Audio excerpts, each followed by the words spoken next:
ਦੀ ਸਭ ਤੋਂ ਅਹਿਮ ਤੇ ਵੱਡੀ ਖਬਰ ਕਿਸਾਨਾਂ ਦੇ ਨਾਲ ਜੁੜੀ ਹੋਈ ਸਾਹਮਣੇ ਆ ਰਹੀ ਆ। ਖਨੌਰੀ ਬਾਰਡਰ ਦੇ ਉੱਤੇ ਕਿਸਾਨਾਂ ਦੇ ਵੱਲੋਂ ਸਭ ਤੋਂ ਵੱਡਾ ਐਲਾਨ ਕਰ ਦਿੱਤਾ। ਇਸ ਐਲਾਨ ਤੋਂ ਬਾਅਦ ਹੁਣ ਸਰਕਾਰ ਜਿਹੜੀ ਜ਼ਰੂਰ ਦਬਾਅ ਦੇ ਵਿੱਚ ਆਵੇਗੀ ਤੇ ਕਿਸਾਨਾਂ ਦੀਆਂ ਮੰਗਾਂ ਮੰਨਣ ਨੂੰ ਤਿਆਰ ਹੋ ਜਾਵੇਗੀ। ਤਾਂ ਵੱਡਾ ਐਲਾਨ ਕਿਹੜਾ ਕੀਤਾ, ਦੱਸ ਦਈਏ ਕਿ 111 ਕਿਸਾਨਾਂ ਦਾ ਜੱਥਾ ਖਨੌਰੀ ਬਾਰਡਰ ਦੇ ਉੱਤੇ ਮਰਨ ਵਰਤ ਤੇ ਬੈਠੇਗਾ।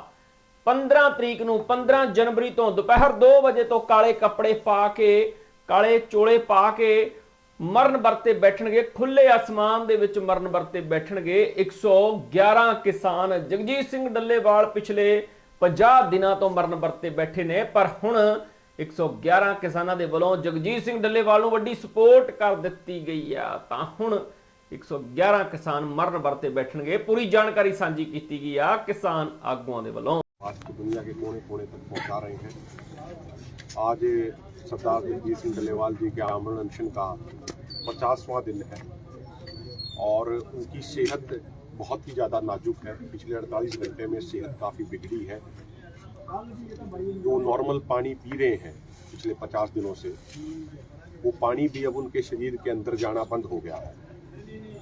जब डॉक्टर से, मेडिकल एक्सपर्ट से बात हुई तो उन्होंने बताया कि जब कोई भी व्यक्ति लंबे समय से कुछ नहीं खाता है, पानी के अलावा कुछ और नहीं पीता है, तो जो उसके शरीर के जो इंटरनल ऑर्गन्स होते हैं वो भी किसी चीज को रिसीव करना बंद कर देते हैं। उनकी भी फंक्शनिंग प्रॉपर तरीके से होनी स्लो हो जाती है, वो प्रॉपर तरीके से नहीं हो पाते। और जब वो स्थिति बहुत ही ज्यादा बिगड़ जाती है, जब वो प्रॉपर तरीके से फंक्शनिंग नहीं हो पाती, तो वही चीज आगे जाके मल्टीपल ऑर्गन फेलियर की तरफ जाती है। मल्टीपल ऑर्गन फेलियर ही उसका रिजल्ट आता है उसका। तो बड़े दुख के साथ ये बात हमें कहनी पड़ रही है कि पिछले 48 घंटे से जो पानी भी पीते हैं, जितना पानी पीते हैं उतना ही पानी बाहर आ रहा है। उनके शरीर ने कुछ भी एक्सेप्ट करना बिल्कुल बंद कर दिया है। तो जो ये स्थिति बनी है, जो ये हालात बने हैं, आज ये हमारे देश की लोकतांत्रिक व्यवस्था के ऊपर एक बड़ा सवालिया निशान खड़ा कर रहे हैं। 1947 के बाद से देखें या उससे पहले भी देख लें, इतने बड़े मूवमेंट में इतने बड़े लीडर ने इतने लंबे समय तक भूख हड़ताल, आमरण अनशन, मरण व्रत नहीं किया। उससे पहले ही सरकारें या तो मांगे मान लेती हैं या फिर वो बातचीत शुरू करके किसी एक निष्कर्ष पे पहुंचती हैं। लेकिन आज पिछले 50 दिनों में जो वर्तमान सरकार का अमानवीय और तानाशाही भरा जो रवैया दिख रहा है, ये वर्तमान सरकार की सोच, उसकी विचारधारा, उसकी कार्यशैली पे बड़े प्रश्न चिन्ह खड़े करता है। लगातार एक प्रोपोगंडे के तहत बीजेपी के लोग इस तरीके की बयानबाजी कर रहे हैं, वो एमएसपी से क्या नुकसान हो जाएगा, किस तरीके से क्या चीजें हो जाएंगी, उसको लेके कोई नैरेटिव बिल्डअप करने की कोशिश कर रहे हैं।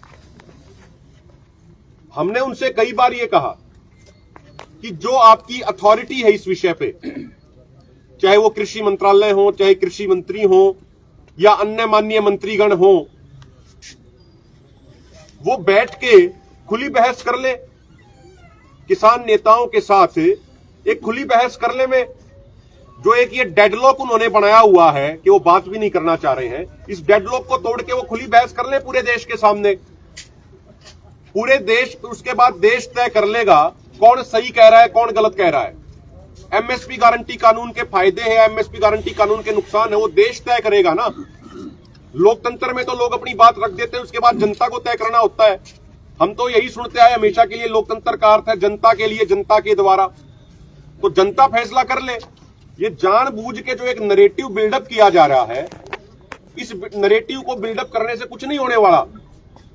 सच्चाई तो यही रहेगी कि जो पार्लियामेंट कमेटी ने अपनी रिपोर्ट में कह दिया कि एमएसपी गारंटी कानून बनता है तो देश की अर्थव्यवस्था, खासकर ग्रामीण अर्थव्यवस्था को बहुत ही ज्यादा फायदा होगा।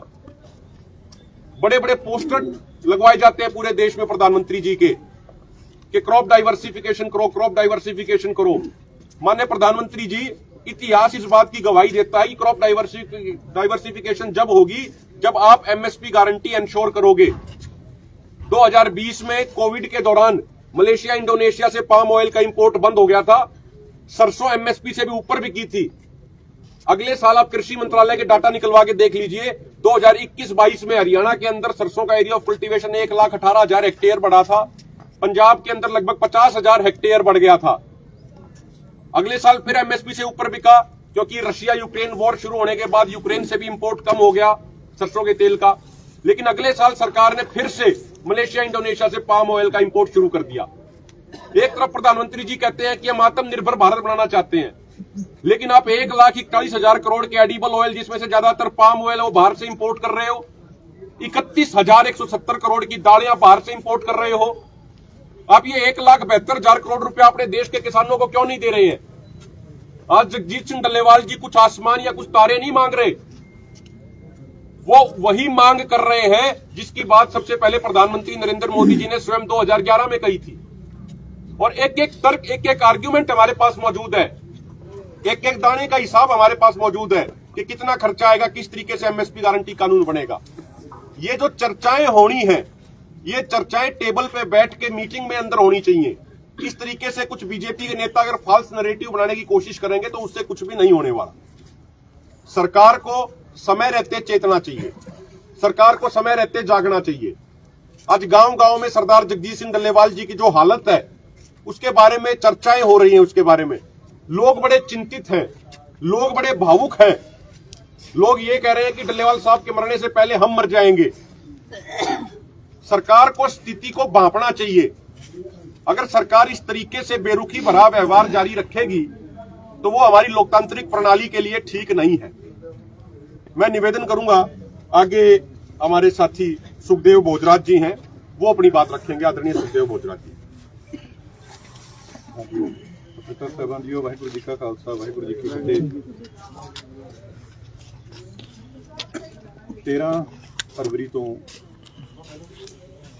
13 ਮੰਗਾਂ ਨੂੰ ਲੈ ਕੇ, ਜਿਹਦੇ ਵਿੱਚ ਮੁੱਖ ਮੰਗ ਐਮਐਸਪੀ ਤੇ ਗਰੰਟੀ ਕਾਨੂੰਨ ਬਣਾਉਣਾ, ਡਾਕਟਰ ਸਵਾਮੀਨਾਥਨ ਕਮਿਸ਼ਨ ਦੀ ਰਿਪੋਰਟ ਨੂੰ ਲਾਗੂ ਕਰਾਉਣਾ ਔਰ ਕਿਸਾਨਾਂ ਮਜ਼ਦੂਰਾਂ ਦੀ ਕਰਜ਼